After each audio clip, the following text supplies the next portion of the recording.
How do you design a compensation system? Well, there's a number of ways of going about it. The first step that I recommend is to go on the web and visit one of the many websites that list compensation schedules. So if you're going to hire a manager for a florist shop, you go onto one of these sites and you see what the average salary that a florist shop manager is getting. Now, if you're hiring a new hire for this position, they may not get that much. But if you want to keep this person, you know that they're going to have to arrive sooner or later pretty much at that average amount. The next step is to decide what kind of employee benefits, insurance, days off, personal days, all that other kind of stuff that you're going to offer this employee. Remember, if this employee has a family, or you expect to keep them long enough so that they'll end up with a family, then you've got to provide benefits that allow them to raise that family.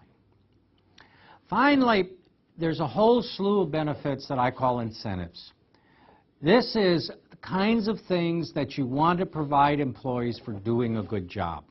And it could be a night out at a town, they could be tickets to a show, they could be dinner for the employee and their spouse, it could be a trip to Bermuda or a trip to Hawaii.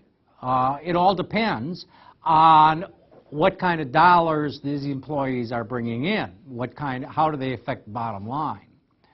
But you need to have some kind of periodic show that you appreciate the job they're doing and that you think they're really doing a good job. In general, I recommend that you review your total compensation system at least once a year. It may be necessary to do it more often if the compensation system, now remember, part of the compensation system is employee motivation. And so if the employees don't seem motivated or their job performance is not reflecting that motivation, then you need to go back and review how you're compensating them to increase that level of motivation to do a good job.